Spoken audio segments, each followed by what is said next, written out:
तो आज हम देखते हैं सीटेट का प्रीवियस ईयर क्वेश्चन जो एग्ज़ाम हुआ था 2026 7 फरवरी को। ये उसका क्वेश्चन पेपर है और हम इसका एसएसटी देखेंगे, ठीक है ना।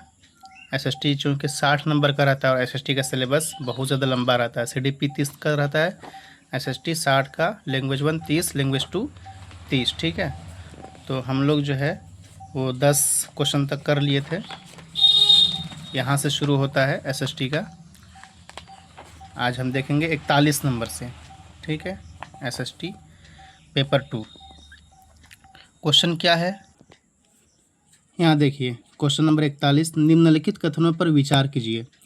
यदि किसी प्रज्ञेय अपराध में एफआईआर फर्स्ट इन्फॉर्मेशन रिपोर्ट लिखी जाती है तो पुलिस अपराधी के किसी भी रिश्तेदार को 24 घंटों के लिए रोक सकती है। भाई क्राइम कर रहा है कोई और रोका जा रहा किसी और को, तो क्या ये सेंटेंस सही होगा? नहीं है, ये सेंटेंस गलत है। ए जो है सच असत्य है, ठीक है। बी क्या है? पुलिस की जांच में विभिन्न प्रकार के प्रमाण एकत्रित करना सम्मिलित है, ठीक है। पुलिस जो जांच करती है तो अलग अलग प्रकार के एविडेंस ढूंढती है, तो ये तो सही है। तो ए जो है असत्य है और बी सत्य है। यहाँ देखिए, अगर हम एक ही को हम अगर कोई बंदा इसी को टिक मारे कि ए जो है असत्य है, बी का उसको पता ना हो, फिर भी उसका आंसर निकल जाएगा एक ही स्टेटमेंट से। कैसे? जब ए असत्य होगा तो यहाँ क्या लिखा है ऑप्शन नंबर 1, ए और बी दोनों सत्य तो ये तो होगा नहीं। ए और बी दोनों सत्य है किंतु बी ए का कारण नहीं है, तो ए तो असत्य है नहीं, सत्य है नहीं, ये भी नहीं होगा। ए सत्य है किंतु बी असत्य, ये भी नहीं होगा। तो एक ही ऑप्शन बचता है, ऑप्शन नंबर 4, ए असत्य है किंतु बी सत्य है, ठीक है ना। तो इस तरह भी आंसर निकाल सकते हैं। दूसरा क्वेश्चन देखिए, क्वेश्चन नंबर 42, निम्नलिखित में से कौन सा आदिवासियों के हाशिएकरण के प्रत्युत्तर का एक उपयुक्त मार्ग हो सकता है? तो मतलब आदिवासी जो हाशिएकरण में रहते हैं उसको, हाशिएकरण का मतलब होता है हर चीज़ में मतलब पीछे रखना, बैकवर्ड, ठीक है ना। तो क्यों उसको पीछे रखा जाता है? तो पीछे मतलब ऐसा क्या करने से वो पीछे नहीं रहेगा, वो हाशियाकरण में नहीं रहेगा? तो ऑप्शन देखिए, उनसे बहुल समुदाय के रहन सहन के अनुरूप रहने के साधनों को अपनाने की अपील करना, है ना। उनसे कहा जाएगा कि नहीं भाई, आप जिस तरह दूसरे लोग रहते हैं आप उस तरह रहो। तो भाई वो अपनी संस्कृति क्यों छोड़ेगा, अपना कल्चर क्यों छोड़ेगा? वो तो उनकी संस्कृति की आज़ादी है ना, मौलिक अधिकार के अंदर। तो एक नंबर तो होगा नहीं। उनके इतिहास को विद्यालय में पढ़ाना, हाँ, ये आदिवासी का जो इतिहास है उनके इतिहास को विद्यालय में बच्चों को पढ़ाना। इससे क्या होगा, बच्चों के जहन में, उनके माइंड में आदिवासी के प्रति बहुत सारी चीज़ें बैठेगी कि हाँ उनका हिस्ट्री क्या है, वो लोग किस तरह से गुजरे हैं, एवं उनका पोजीशन क्या, स्टेटस क्या वगैरह बहुत सारी चीज़ें। उन्हें शहरों में पलायन करने के लिए कहना, उनसे कहा जाएगा कि आप जंगल वंगल छोड़ दो, आप चले जाओ शहर। इस तरह नहीं होता है भाई। तो ऑप्शन नंबर 2 ही आपका सही आंसर होगा, 42 का 2, ठीक है। क्वेश्चन नंबर 43 देखिए, निम्नलिखित में से किन समुदायों को 1989 के अत्याचार निरोध अधिनियम के अंतर्गत संवैधानिक सुरक्षा प्रदान की गई है? तो वह है एसटी और एससी को, ठीक है ना। एसटी और एससी को, एसटी का फुल फॉर्म क्या हो जाएगा, शेड्यूल ट्राइब्स, और एससी का शेड्यूल कास्ट। तो आप लोग एग्ज़ाम जब देते हो, फॉर्म भरते हो, तो उसमें ऑप्शन रहता है ना, general, OBC, ST, SC, EWS. तो यही है एससी और एसटी, ठीक है। तो सी और डी कहाँ है? ये ऑप्शन नंबर 1। अगला क्वेश्चन देखिए, क्वेश्चन नंबर 44, विद्या शाखा की सीमाओं को जो सामाजिक विज्ञान का निर्माण करती है खोलने की आवश्यकता है और एक दी गई परिघटना को समझने के लिए बहुसंख्यक उपागमों की आवश्यकता हो सकती है। उपागम मतलब नज़रिया। इस नज़रिए को क्या कहा जाता है? देखिए, सामाजिक विज्ञान के अंदर क्या क्या आती है? हिस्ट्री है ना, हिस्ट्री है, ज्योग्राफी है, पॉलिटिकल साइंस है। अब झारखंड टेट में तो इकोनॉमिक्स को भी जोड़ दिया है। तो आप अगर ज्योग्राफी पढ़ाओगे कश्मीर का, तो जाहिर सी बात है ज्योग्राफी पढ़ाते पढ़ाते आप कश्मीर के हिस्ट्री पर भी घुस जाओगे, है ना। एक चीज़ को समझाने के लिए आप दूसरी चीज़ का सहायता लोगे। तो यही क्वेश्चन है, इसको क्या कहा जाता है कि आप ज्योग्राफी वाला पढ़ा रहे हो, आप ज्योग्राफी पढ़ाते पढ़ाते जो है किसी और चीज़ में दाखिल हो जा रहे हो, हिस्ट्री में चले जा रहे हो, कश्मीर का हिस्ट्री पढ़ा दे रहे हो। आप केरल के ज्योग्राफी पढ़ा रहे हो तो केरल का ज्योग्राफी पढ़ाते पढ़ाते वास्को डी गामा के बारे में पढ़ा रहे हो, हिस्ट्री में घुस जा रहे हो। तो इस नज़रिए को क्या कहते हैं? इसको कहते हैं अनुशासनिक चिंतन इसको कहते हैं। ठीक है, 44 का 3 आपका सही हो जाएगा। मतलब एक चीज़ को समझने के लिए दूसरी चीज़ें देखनी, ठीक है ना, यही इस क्वेश्चन का निष्कर्ष है। अगला क्वेश्चन देखते हैं, क्वेश्चन नंबर 45। सामाजिक विज्ञान के पाठ्यक्रम, एक होता है पाठ्यचर्चा और एक होता है पाठ्यक्रम यानी कि सिलेबस। सामाजिक विज्ञान के सिलेबस के निर्माण में निम्नलिखित में से कौन सा बुनियादी तर्क प्रदान करता है? इसका ऑप्शन 3 वाला सही हो जाएगा, स्थानीय अनुभवों का समावेश। ठीक है, 46 नंबर देखिए, निष्पक्ष मुकदमा एक महत्वपूर्ण संकल्पना है जब अपराधी न्याय तंत्र के विषय में बात की जा रही हो। इस संकल्पना के शिक्षण के लिए आप विद्यार्थियों को एक व्यक्ति की कहानी सुनाते हैं जिस पर चोरी का आरोप लगा हो और बाद में पुलिस थाने में और उसके बाद कोर्ट में क्या होता है। आपने यहाँ किस शिक्षण शास्त्रीय संसाधन का उपयोग किया है? आपने चार्ट का उपयोग किया है? नहीं। आपने क्या राजनीतिक कार्टून का उपयोग किया है? नहीं। आपने केस अध्ययन का ये शिक्षण शास्त्र संसाधन का उपयोग किया है। ठीक है, तो 46 का 4 हो जाएगा। 47 का देखिए, सार्थक अधिगम मतलब क्या होता है? Meaningful learning. यहाँ देखिए इंग्लिश में भी लिखा हुआ है मीनिंगफुल लर्निंग, यानी कि ऐसी पढ़ाई जो मतलब रुचि वाला हो, जिसमें मतलब पढ़ाई को समझा जा रहा हो, है ना। तो मीनिंगफुल लर्निंग को बढ़ावा देने के लिए शिक्षक को अपनी कक्षा में निम्नलिखित में से किसका अनुसरण करना चाहिए? किस चीज़ को बढ़ावा देना चाहिए? क्या करना चाहिए? विद्यार्थियों के बीच प्रश्नोत्तरी की संस्कृति को बढ़ावा देना चाहिए। आप जो है विद्यार्थियों को बोला जा रहा है प्रश्न उत्तर करो, तो इससे जो है सार्थक अधिगम तो होगा नहीं, है ना। विद्यार्थियों को वे कार्य देना जो चुनौतीपूर्ण न हो। ठीक है, ये आपका सही हो जाएगा। विद्यार्थियों को स्मरण आधारित कार्य देना, वो कार्य देना जिसमें दिमाग का जोर देना पड़े। विद्यार्थियों को आसान कार्य देना, ये भी तो होगा नहीं, तो ऑप्शन नंबर 2 ही अब बचता है, तो ऑप्शन नंबर 2 सही हो जाएगा 47 का। ठीक है, 48 देखिए, नीचे 2 कथन दिए गए हैं जिनमें एक अभिकथन और दूसरा कारण है, इन्हें ध्यानपूर्वक पढ़िए। ठीक है, आप अक्सर क्वेश्चन में लिखा रहेगा ध्यान से पढ़िए, ध्यानपूर्वक पढ़िए और दिए गए विकल्पों की सहायता से सही उत्तर का चयन कीजिए। ठीक है, एक क्या है? सामाजिक विज्ञान का अध्ययन, सामाजिक विज्ञान की जो पढ़ाई है ये बच्चों में समकालीन समाज की बेहतर समझ विकसित करने में सहायक होती है। बिल्कुल सही बात है। ठीक है, समाज को समझना, समाज को किस तरह हम विकसित कर सकते हैं, तो सामाजिक विज्ञान से ये कौशल हमारे अंदर होता है, मतलब डेवलप होता है। ठीक है ना, क्योंकि सामाजिक विज्ञान की शिक्षा, सामाजिक विज्ञान की जो पढ़ाई है छात्र को समाज के प्रभावी सदस्य बनाने के लिए तथा आत्म विकास के लिए आवश्यक ज्ञान, कौशल और सही दृष्टिकोण प्रदान करती है। तो दोनों बात सही है, और आर जो है कारण है ए का। ठीक है, और व्याख्या भी करती है, तो ऑप्शन नंबर 3 आपका सही हो जाएगा। ए और आर दोनों सही तथा आर ए की सही व्याख्या करता है। ठीक है, 48 का 3। क्वेश्चन नंबर देखिए 49, सामाजिक विज्ञान शिक्षण एक क्या है सामाजिक विज्ञान? तथ्यों के प्रसारण की प्रक्रिया, सिर्फ तथ्यों को याद रखा जाए, है ना, याद रखने की कोशिश है, व्यक्तिगत गतिविधि नहीं, पेशेवर गतिविधि है। ये क्या है? पेशेवर गतिविधि है, यानी कि अपने काम में एक्सपर्ट होना, है ना, आपके अंदर एक प्रकार का स्किल्स पैदा होना, कौशल जिसको बोलते हैं कौशल। आप सामाजिक विज्ञान पढ़ोगे, ज्योग्राफी पढ़ोगे, तो इससे जो है आपके अंदर एक कौशल प्रकार मतलब डेवलप होगा, किसी चीज़ को समझने का, अच्छे से अध्ययन करने का, है ना, एक्सपीरियंस वगैरह बहुत सारी चीज़ें, तो वही हो गया पेशेवर गतिविधि। तो option number 4 is the right answer. Question number 50 देखिए, विद्यार्थियों को पृथ्वी के विभिन्न भागों की व्याख्या करने के लिए निम्नलिखित में से कौन सी शिक्षण अधिगम सामग्रियाँ सबसे उपयुक्त है? विद्यार्थियों को पृथ्वी के विभिन्न भागों की व्याख्या, आप जो है एशिया का व्याख्या वजाहत करोगे बच्चों को कि एशिया के बारे में पढ़ाओगे, यूरोप के बारे में पढ़ाओगे, इंडिया के बारे में पढ़ाओगे, झारखंड के बारे में पढ़ाओगे, तो क्या दिखाओगे? ग्लोब, नक्शा, एटलस। तो देखिए इसमें जो है सही आंसर होना चाहिए था ग्लोब और नक्शा, है ना। ग्लोब भी दिखाते हैं, नक्शा भी दिखाते हैं, लेकिन सीटेट के अनुसार जो है नक्शा और एटलस को माना गया, बी और सी को माना है। ऑप्शन नंबर 4 माना है सीटेट को, ठीक है। हालांकि ग्लोब क्या, ग्लोब जो है पृथ्वी का 3D मॉडल है। मेरे पास भी ग्लोब है, मैंने ख़रीदा हुआ है कि दिखा रहा हूँ मैं, ये मेरे पास ग्लोब है, ठीक है। इससे भी हम वीडियो बनाएंगे, ग्लोब से सोच के रखे हैं।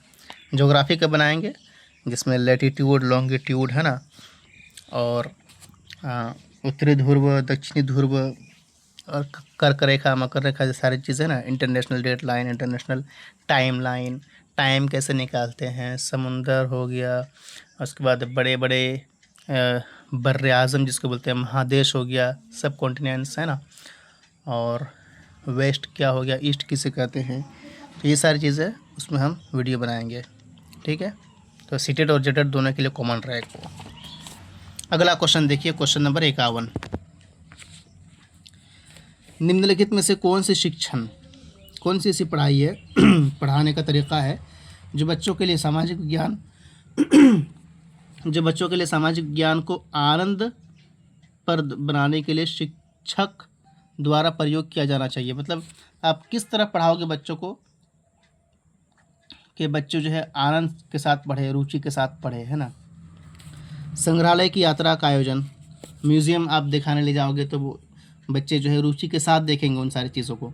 जैसे पटना में म्यूज़ियम है, मैंने देखा था वहाँ पर, पटना में गया था मैं।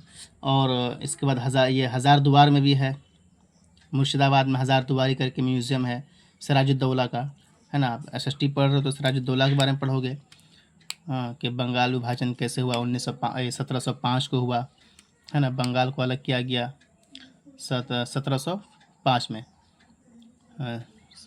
और कौन वहाँ का वो बना, नवाब बना, मीर कासिम ने किस तरह धोखा दिया, वगैरह वगैरह। बक्सर की लड़ाई, पानीपत की लड़ाई, है ना, 1764 1765 में इलाहाबाद की संधि हुई थी, इसमें दीवानी प्राप्त हो गई थी अंग्रेज़ों को। सारी चीज़ें आप पढ़ोगे उसमें। 1764 में बक्सर का युद्ध हुआ था ना।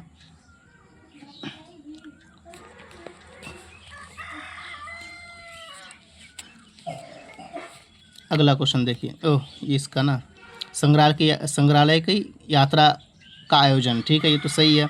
सामाजिक विज्ञान सप्ताह मनाना, अब सप्ताह जो है सामाजिक विज्ञान का कुछ स्पेशल चीज़ बना रहे हो तो इससे भी बच्चे जो है रुचि रखेंगे। ए और बी तो सही हो गया। रात्रि आकाश देखने के लिए प्रोत्साहित करना, सामाजिक तथ्यों से संबंधित वृद्धि सांख्यिकी डेटा साझा करना है, तो डेटा साझा करने की बात हो रही तो होगा नहीं, तो डी काट दीजिए, ठीक है ना। तो डी यहाँ से भी कट गया, यहाँ से भी कट गया, यहाँ से, ठीक है, और यहाँ से भी कट गया, 3 जगह से डी कट गया। तो ऑप्शन नंबर एक ही बचता है, 3 बचता है, ABC, ये सही होगा, ठीक है। यहाँ देखिए क्वेश्चन नंबर 52। नीचे 2 कथन दिए गए हैं, उन्हें ध्यानपूर्वक पढ़िए और दिए गए विकल्पों की सहायता से सही उत्तर का चयन कीजिए। सामाजिक विज्ञान में सार्थक अधिगम यानी कि मीनिंगफुल लर्निंग, ठीक है। सार्थक अधिगम सूचना के भंडारण और पुनः प्राप्ति का एक उत्पादक प्रक्रिया। मतलब आप सामाजिक विज्ञान पढ़ते हो, मीनिंगफुल लर्निंग पढ़ते हो, उसका क्या मतलब है? आप सिर्फ तथ्यों को याद रखो, है ना, सूचना का भंडार अपने माइंड में स्टोर करके रखो और फिर उससे बाहर कर दो, तो ये होता है क्या? ये तो होता नहीं इस तरह। एक कथन एक क्या हो जाएगा, गलत हो जाएगा, असत्य हो जाएगा। उसके बाद क्या है, सोचना, भाषा और कार्य करना आपस में घनिष्ठ रूप से जुड़े हुए, तो सही है। तो ए जो है गलत है और 2 सही है। ऑप्शन नंबर कहाँ है?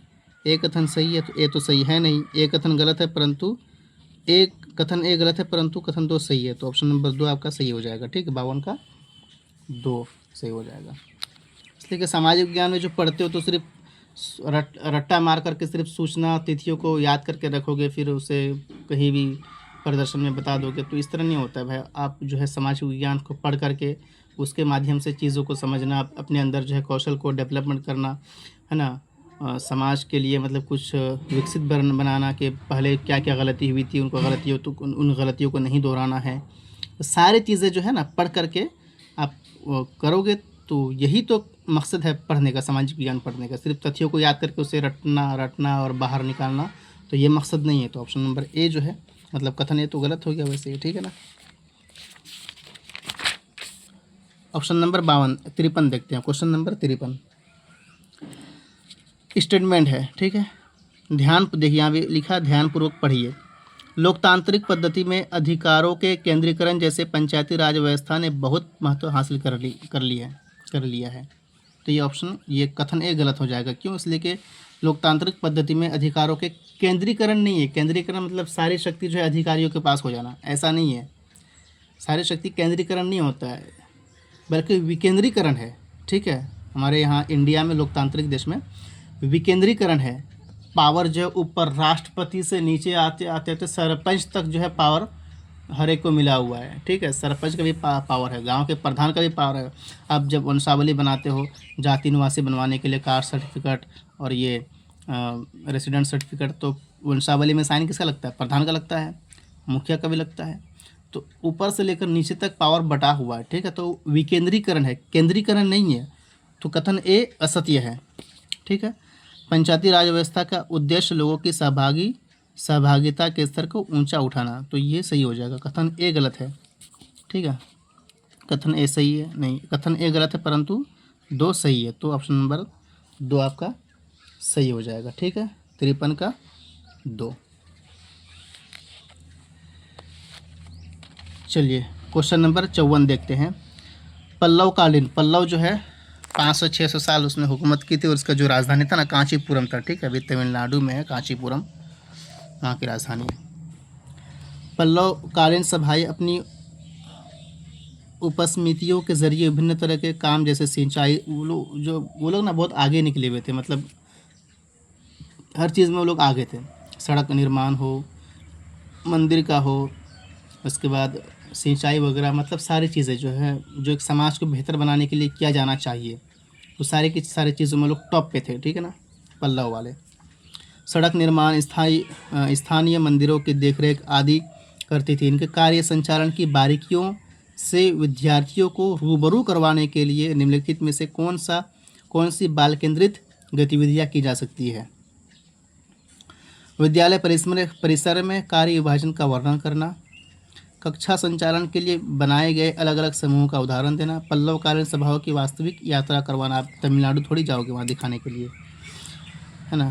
सर्वदृश्य सामग्री के माध्यम से पल्लवकालीन सभाओं की यात्रा करवाना, ऑडियो वीडियो दिखाना पल्लव के बारे में, है ना। तो डी तो होगा, सी तो होगा नहीं, तो सी यहाँ से कट गया, यहाँ से भी कट गया, और डी भी सही है, ए बी और डी तीनों सही है। तो ऑप्शन नंबर आपका 2 सही हो जाएगा, ठीक है।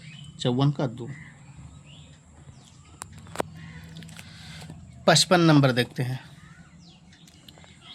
यह सुनिश्चित करने के लिए कि सामाजिक विज्ञान का शिक्षण विकासशील मुद्दों पर अधिक बल देने से दूर जाते हुए ऐसे मुद्दों की समझ पैदा करे जो न्याय और प्रतिष्ठा से जुड़े हैं। प्रतिष्ठा मतलब गरिमा, ठीक है। न्याय, इंसाफ और गरिमा से जुड़े हैं। यह आवश्यक है कि ध्यान में उपयोगितावाद से किसकी ओर जाती है, मतलब सामाजिक विज्ञान का जो विकासशील मुद्दा पर अधिक बल देने के बाद जो है, मतलब जैसे प्रोजेक्ट बनाना हो गया, ब्रिज बनाना हो जाएगा, जो विकास वाली चीज़ें हैं, ठीक है। विकासशील मुद्दा जो है उसके अलावा भी न्याय पर जोर देना, है ना, प्रतिष्ठा गरिमा पर जोर देना। तो आप जो है विकासशील मुद्दों के साथ साथ इन सारी चीज़ों को भी तरफ जाओगे तो इसे क्या कहेंगे, है ना, इस नज़रिए को क्या कहेंगे? तो ये हो जाएगा आपका जाकर के समतावाद, ठीक है। इसे क्या कहेंगे? समतावाद कहेंगे। तो 55 का ए आपका सही हो जाएगा। क्वेश्चन नंबर 56 देखते हैं। नीचे 2 कथन दिए गए हैं। क्वेश्चन नंबर 56 देखते हैं। लिखा है नीचे 2 कथन दिए गए हैं, जिनमें एक अभिकथन ए है और दूसरा कारण है, ठीक है, आर। अभिकथन क्या है? सामाजिक विज्ञान का एक महत्वपूर्ण पक्ष है। क्या पक्ष है? सामाजिक विज्ञान का महत्वपूर्ण पक्ष है। क्या पक्ष है भाई?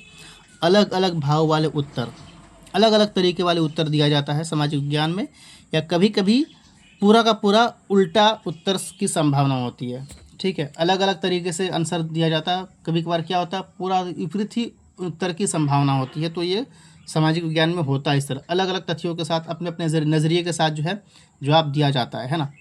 गणित में क्या है, 2+2 उसका 4 ही, एक ही तरह से उसका आंसर निकलेगा। लेकिन सामाजिक विज्ञान में क्या होता है, अलग अलग तथ्यों के साथ, अलग अलग नज़रिए के साथ, है ना, आंसर दिया जाता है। कभी कभार पूरा का पूरा उल्टा ही जवाब दिया जाता है, ठीक है ना। तो ये तो सही है।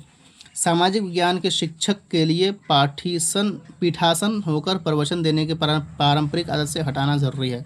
पीठासन मतलब कुर्सी पर विराजमान हो गया, किसी पद पर हो गया, है ना। तो मतलब ये यहाँ पर ये कहना चाह रहा है कि भाई आप क्लास के अंदर गए और पूरा का पूरा लेक्चर मार करके बाहर निकल गए 40 मिनट 45 मिनट, इस तरह नहीं होता है। आप बच्चों के साथ जो है एक्टिविटीज़ करवाइए, आप इस तरह एक्टिविटीज़ करवाइए कि बच्चे रुचि रखें, सवाल जवाब करवाइए, उनको पूछने का मौका दीजिए, है ना, कुछ बोलने का मौका दीजिए। तो इससे क्या होगा, बच्चों के अंदर रुचि आ गई, वो पढ़ेंगे, विषय को अच्छे से ध्यान से पढ़ेंगे। अगर आप गए क्लास के अंदर पूरा का पूरा लेक्चर दे दिए तो उस तरफ बच्चों को मज़ा नहीं आएगा पढ़ने में। तो ए तो सही है तथा बी गलत है। ए असत्य है, ए सही है, ये तो नहीं होगा। ए गलत है परंतु ये ए सही है, ठीक है ना। ए सही है परंतु आर गलत है। ऑप्शन नंबर ए आपका सही हो जाएगा, ठीक है। 56 का ए।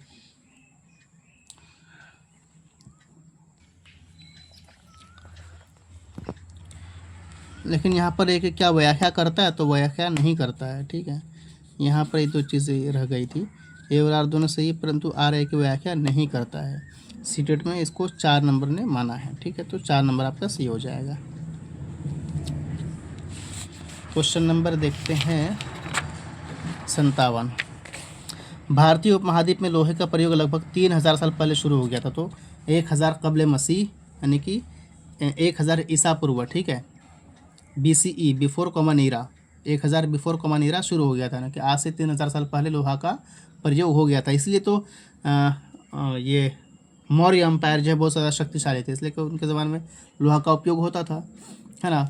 और 3000 साल पहले क्या था, जनपद थे। 3000 साल पहले क्या थे, जनपद थे, ठीक है। इसमें वैदिक काल में 3500 साल पहले क्या था, जन थे। 3000 साल पहले क्या था, जनपद हुआ। और 2500 साल पहले क्या हुआ, महाजनपद हुए, जिसमें सबसे ज़्यादा शक्तिशाली कौन थे, मगध वाले थे, है ना। 16 महाजनपद आप पढ़ोगे SST में। तो क्या हो गया, लोहा का प्रयोग 3000 साल पहले शुरू हुआ। विद्यार्थियों में ऐसे ऐतिहासिक घटनाओं की समझ को विकसित करने के लिए आप उन्हें क्या कार्य देंगे। गार्डन चाइल्ड द्वारा लिखित पुस्तक व्हाट हैपेंड इन हिस्ट्री की समीक्षा करना, अपने आसपास के परंपरागत लोहार समुदाय के किसी व्यक्ति से मिलना। तो भाई लोहार को थोड़ी पता रहेगा हिस्ट्री के बारे में।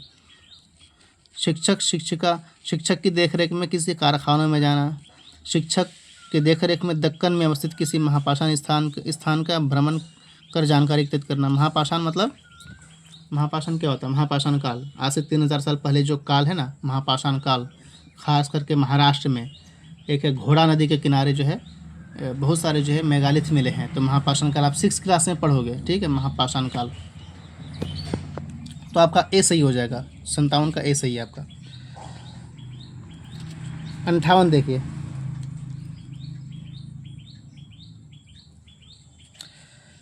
वॉलपेपर की परियोजना के माध्यम से आप विद्यार्थियों का आकलन कैसे करेंगे। विद्यार्थियों द्वारा विषय वस्तु का चयन करके, विद्यार्थियों द्वारा विषय वस्तु का प्रस्तुतिकरण देकर, विद्यार्थियों द्वारा विषय वस्तु के प्रस्तुतिकरण के उपरांत अनुवर्ती प्रश्न पूछकर, उपरांत मतलब बाद में, है ना। विद्यार्थियों द्वारा विषय वस्तु के प्रस्तुतिकरण से पहले अनुवर्ती प्रश्न पूछना। अब बच्चों ने प्रोजेक्ट पेश नहीं किया, आप उससे पहले प्रोजेक्ट के बारे में सवाल जवाब करने लगे, तो इस तरह नहीं होता ना। तो डी आपका कट जाएगा। तो डी यहाँ से भी कट गया, यहाँ से कट गया, है ना। तो 58 का हो जाएगा आपका जा करके 4 हो जाएगा। A, B और C तीनों आपका सही हो जाएगा, ठीक है। विद्यार्थियों द्वारा विषय वस्तु का चयन देकर, विद्यार्थियों द्वारा विषय वस्तु का प्रस्तुतिकरण देकर, विद्यार्थियों द्वारा विषय वस्तु के प्रस्तुतिकरण के उपरांत यानी कि बाद में अनुवर्ती प्रश्न पूछकर, ठीक है। क्वेश्चन नंबर 59 देखते हैं। रचनात्मक आकलनों के संदर्भ में, रचनात्मक आकलन यानी कि कुछ यूनिक टाइप का जिससे जो है माइंड में जोर पड़े के मामले में निम्नलिखित में से कौन सा कथन गलत है। तो जो कथन गलत है आपको उसे टिक मारना है। क्या है? ये शिक्षकों को लगातार घटित प्रतिपुष्टि के द्वारा अपनी शिक्षण कार्यनीतियों में बदलाव की अनुमति देते हैं। ये प्रकृति से नैदानिक है। पाठ्यक्रम में विद्यार्थियों की प्रगति की बहुधा जांच करने के लिए रचनात्मक आकलन शिक्षकों का एक साधन है। ऐसे परीक्षा का मुख्य उद्देश्य क्या होता है? एक अंतिम निर्णय का निर्माण के लिए एक विद्यार्थी पाठ्यक्रम के अधिगम लक्ष्य को पूरा कर रहा है या नहीं।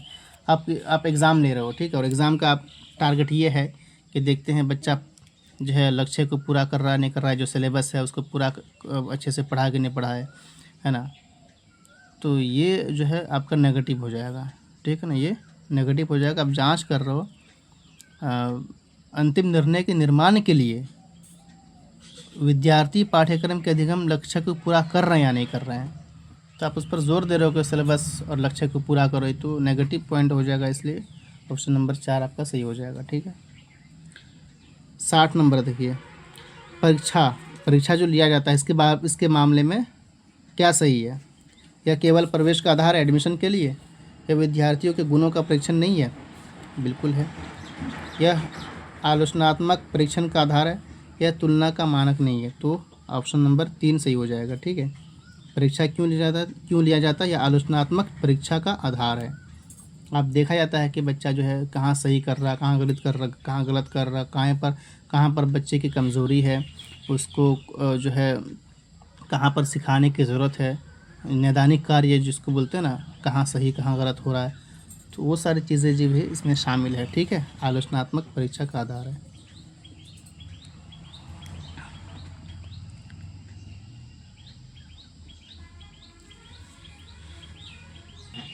61 नंबर देखते हैं। नीचे 2 कथन दिए गए हैं, उन्हें ध्यानपूर्वक पढ़िए और दिए गए विकल्पों की सहायता से सही उत्तर का चयन कीजिए।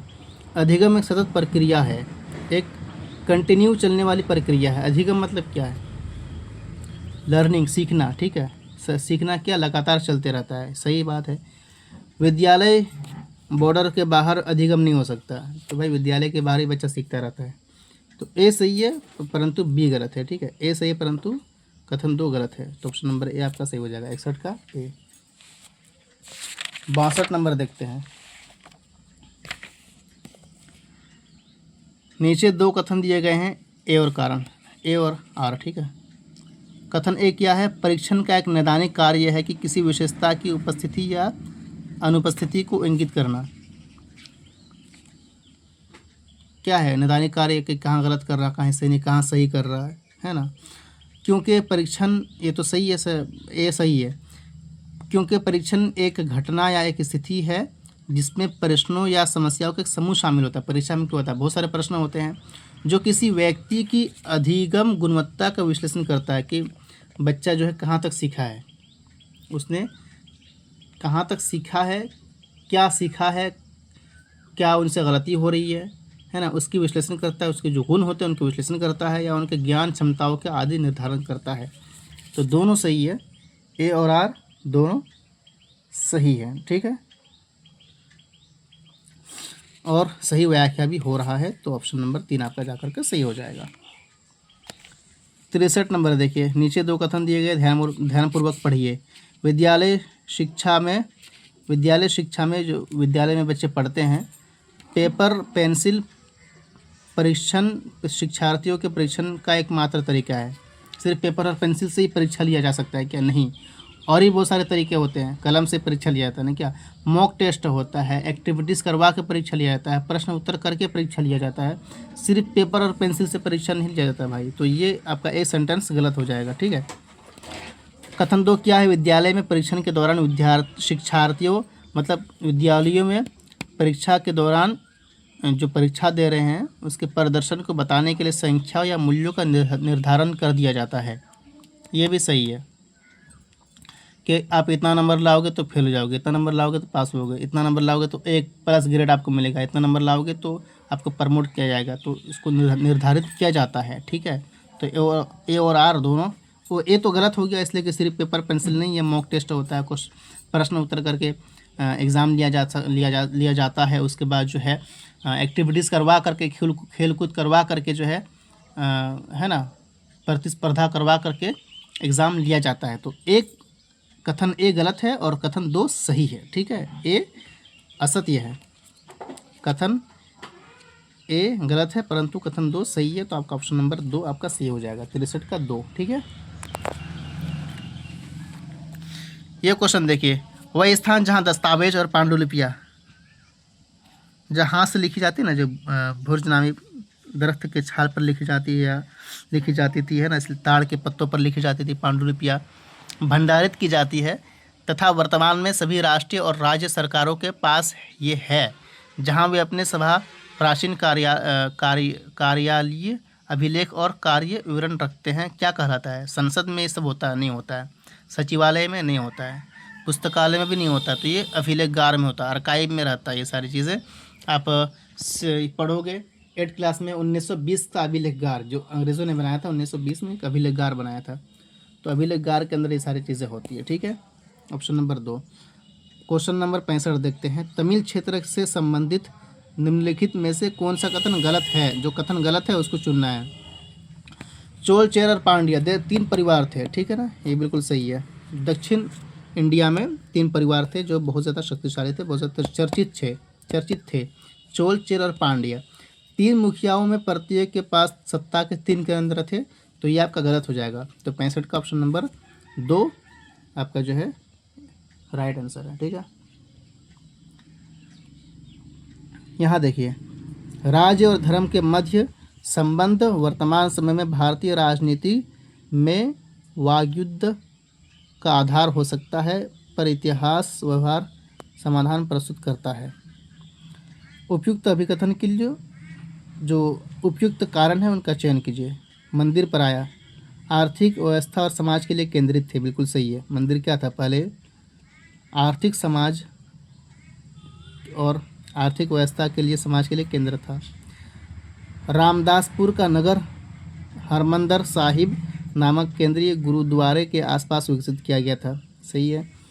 सूफी मुस्लिम रहस्यवादी थे जिन्होंने बाह्य धार्मिकता का तिरस्कार किया और सभी मानवों के लिए करुणा पर बल दिया। तो इसमें जो है आपका ए, बी और सी तीनों सही है। इतिहास विभिन्न राज्यों और धर्मों के मध्य युद्धों के बारे में है, मतलब इतिहास में सिर्फ क्या राज्य और धर्म के बारे में, युद्ध के बारे में पढ़ाई होती है, ऐसी बात नहीं है। तो डी आपका गलत हो गया। तो ए, बी और सही आपका सही है। 65 का ऑप्शन नंबर 3 सही है, ठीक है। अगला क्वेश्चन देखते हैं, 66 नंबर। 12वीं शताब्दी के लिए असामान्य कलहन ने विविध प्रकार के स्रोतों का इस्तेमाल किया। प्रशस्ति के लेखक, प्रशस्ति जैसे आप पढ़ोगे एहोल प्रशस्ति, उसके बाद जो है प्रयाग प्रशस्ति जिसे हरिशन ने लिखा था, समुद्रगुप्त का, है ना। प्रशस्ति के लेखकों के असमान व शासकों और उनकी कार्यनीतियों के बारे में अक्सर आलोचना करता था। कलहन, जिसने ये कश्मीर का इतिहास लिखा ना, कलहन नहीं ना, कश्मीर का इतिहास लिखा है। आप देख लो एक बार सर्च करके, कलहन नहीं लिखा होगा, मुझे कंफर्म याद नहीं आ रहा है। कलहन तरंगिनी ने, क्या नाम था उनका, उन्हें कश्मीर का ये लिखा है इतिहास। और बहुत ज़्यादा आलोचना करते थे, अपने राजा की प्रशंसा नहीं करते थे, वो उनकी बुराइयों का जिक्र करते थे। आजकल क्या होगा, बुराइयों का जिक्र करोगे तो भाई बहुत कुछ हो जाएगा, है ना। आप कैसे उनको बुरा बोल सकते हो, कैसे उनकी गलतियों को आप दिखा सकते हो। और उस टाइम भी क्या थे, कलहन नाम के एक अच्छे व्यक्ति थे जो राजा के गलती को भी दिखाते थे, आलोचना करता था, उनके स्रोतों में शामिल था। उनके स्रोतों में क्या क्या शामिल थे? प्रारंभिक इतिहास, चश्मदीद विवरण और दस्तावेज। प्रारंभिक इतिहास, चश्मदीद विवरण, दस्तावेज और शिलालेख। प्रारंभिक इतिहास और चश्मदीद विवरण। तो 67 का आपका हो जाएगा 2, ठीक है। प्रारंभिक इतिहास, चश्मदीद विवरण, दस्तावेज और शिलालेख, ठीक है। क्वेश्चन नंबर 68 देखते हैं, मराठाओं के संदर्भ में कौन सा कथन सही है? शिवाजी ने शक्तिशाली योद्धा परिवारों की सहायता से स्थिर राज्य का गठन किया। शक्तिशाली योद्धा परिवारों को देशमुख कहा जाता था। एक स्थान पर स्थिर न रहने वाले कृषक पशुचारी मराठा सेना की रीढ़ थे। एक स्थान पर स्थिर न रहने वाले कृषक पशुचारी कुंभी कहलाते थे। तो 68 का जो है ये चारों का चारों सही है, ए, बी, सी और डी, ठीक है। ए, बी, सी और डी, 68 का 1। आगे चलते हैं। Question number 69। ऐतिहासिक दावा। ऐतिहासिक दावा क्या था? अहोम ने एक बहुत बड़ा राज्य बनाया। उपर्युक्त दावे के लिए उपयुक्त साक्ष्यों का चयन कीजिए। अहोम ने बड़ा राज्य बनाने के लिए अग्निशस्त्रों का प्रयोग किया। अहोम ने उच्च गुणवत्ता वाले बारूद और तोपें बनाई। अहोम राज्य बाधक श्रमिकों पर निर्भर था। 1662 में अहोम ने मुगल को हराया। तो डी आपका गलत हो गया। ठीक है, 1662 में अहोम ने मुगल को हराया, ये गलत हो जाएगा। ठीक है, तो डी आप काट दीजिए। डी अगर आप काट दीजिएगा तो यहाँ से भी डी कट गया, यहाँ से भी डी कट गया, यहाँ से भी डी कट गया। एक ही ऑप्शन बचता है, option number 3 is the right answer. 69 का 3 हो जाएगा। ठीक है, 70 की तरफ देखते हैं। कृषि क्रांतियों पर निम्नलिखित की विविधता का उल्लेख कीजिए। अभिकथन क्या है? वे जो उत्पीड़ित किए जाते हैं हमेशा विद्रोही के रूप में नहीं उत्पीड़ित किए जाते हैं हमेशा विद्रोही के रूप में आगे नहीं आते हैं, वो ऐसा केवल किसी एक समय में करते हैं।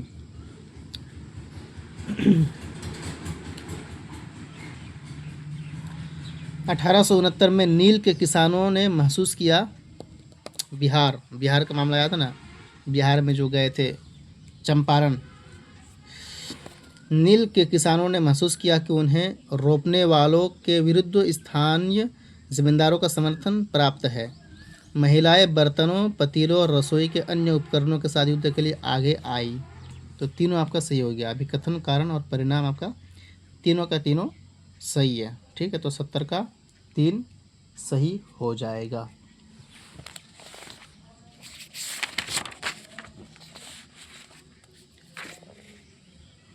ये बाद में देखते हैं। 71 से 90 तक 20 क्वेश्चन जो रहेगा अब बाद में देखेंगे। ठीक है, थैंक्स अ लॉट।